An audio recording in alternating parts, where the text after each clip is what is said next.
Hello there, welcome back, or welcome for the first time. My name is Martin.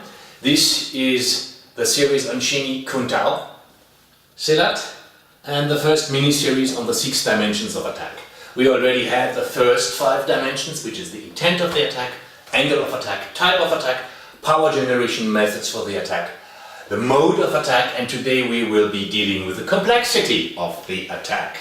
And since I never ever get the correct names, I have prepared myself a cheat sheet. I'm sorry, but I do not wish to sell you short. So, obviously, when we speak about the complexity of the attack, I must say that I have material of my own coming directly from Hsing and coming directly from Silat, and it is quite a plethora of material. But I will open the negotiations with 2 things that you guys are probably more familiar with, just so that we have some common ground and know what we are talking about. When we are talking about the stand-up game, Bruce Lee pretty much summarized it. You could have a single direct attack that is the least complex attack of them all.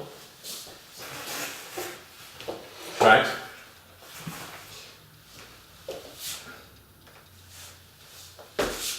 That's it.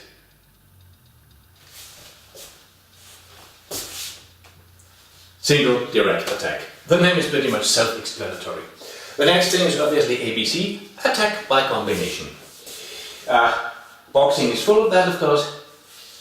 Jab, cross, hook, uppercut, or bolo punch rather, what I just did. You do attack by combination. This is already considerably more complex than just a single attack, right? Of course, the next is PR, progressive indirect attack. In other words, we are using really feints.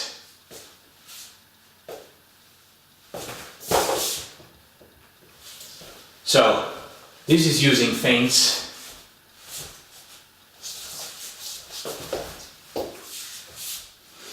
So this is again more complex than combinations, because in a combination everything is clear what I do. In using feints, maybe I'm guarding the opponent. I must also gauge what he's doing, gauge the distance, and then start with my attack, with my combination or my single attack when the time is right. So now I must have much more sense of timing, rhythm and space than for a single direct attack or for an attack by combination. Next is of course the famous HIA that what everybody is so crazy about, the hand immobilization attacks, attack by trapping. Let us say what I actually want to do is hit him with a hammer fist and hit him good. But what I actually get is being blocked. Of course now, with a hand immobilization attack, I can lapsow him, elbow him, do a downward pack and press him, or rather, in this case, do a press down and a drilling up. So, hand immobilization is I actually want to hit the guy and I get somehow blocked, and depending on where the pressure of the blocking arm goes, I will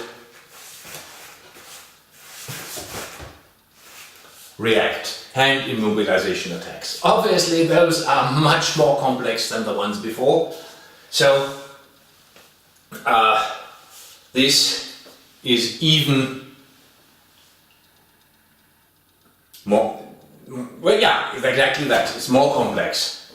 So hence it comes after the others. And lastly there is ABD, attack by drawing. In other words, I am leaving myself open so that maybe the other guy attacks. In fencing this is called an invitation, an obvious opening. I want to draw his attack. Of course, when you have a master, this may be less open. If you have a master, he just may be opening like this, inviting you to come in. Also depends on whom you are fighting. Or maybe leave myself on this so easily kickable leg only that I have some footwork in place that allows me to negate the immobility of my leg in the lunge position. So attack by drawing is now really applying everything that I have learned in the attack types before. A lot of this is also being able to read and code read your opponent, to not give any telegraphs myself but see the telegraphs of the other guy. So here really the tactics and the psychology of the game start to hit. So that would be for the stand-up game, the complexity of the attack. If you look at the ground game, I think Brazilian Jiu-Jitsu has done a brilliant job in completely analyzing what can be done on the ground. And they start up with very simple ways to roll around that get more and more and more and more complex. I mean, if you look at the decision trees some of the champions have or the Gracies have put up, they look like computer software. So that really earns the name complexity of the attack. But only so that you know what we are talking about. The complexity of the attack really means exactly that. How difficult, how complex do I make my attack? I wish to conclude this video with the remark on defense. Obviously, if you want to deal with attacks, and any attack must by necessity fall in some point in the continuum or in the space that is spanned up by the 6 dimensions of attack. If you wish to deal with the attacks, you must be proficient with all those attacks. A, so that you are a good partner and your partner can learn to deal with them, and B, so that you have a good perspective. If you want a good perspective on what you do, you must be able to do it yourself. You must be able to deal with it when it's done to you, and you must be able to step back and look to other guys doing it. Only that will give you a full idea of what's going on.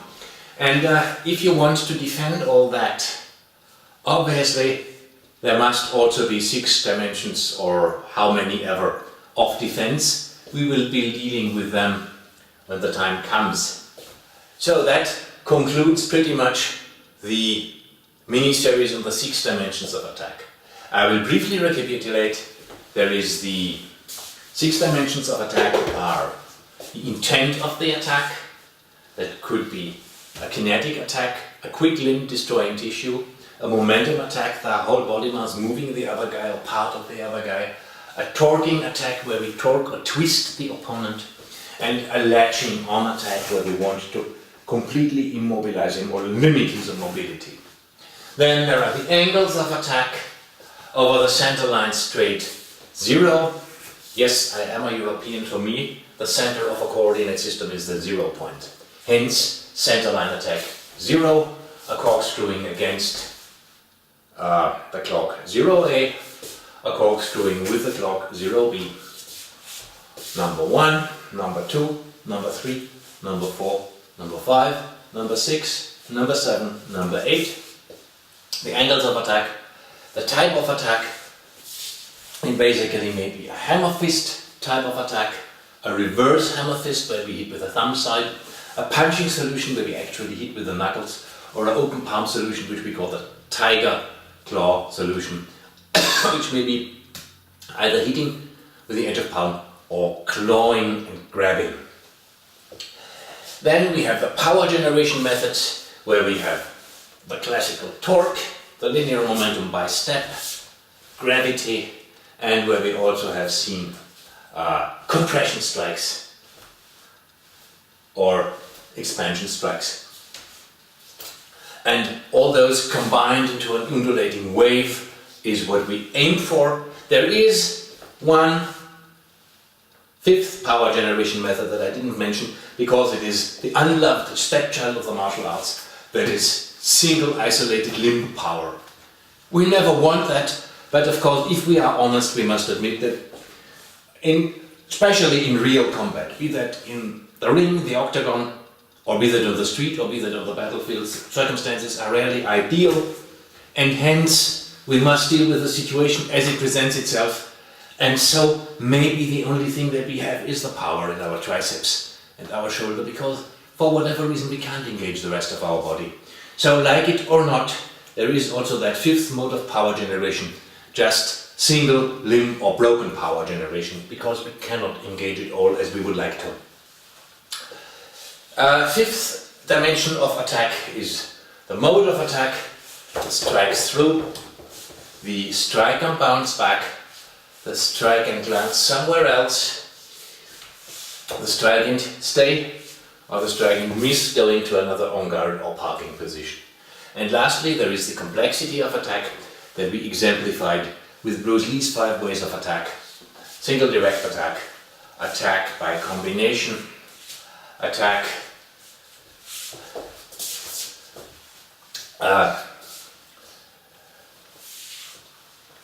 progressive indirect attack, which is mainly using feints, the attack by immobilization, which we do not seek by itself. We seek to hit the guy, and only when something comes in between me and the guy, we are going for traps. And lastly, the attack by drawing, where we maybe leave a glaring opening in our defense to lure the guy in so that I know where he comes from, because I only leave him one avenue. Could also be being very narrow, now I force him to come from the outside.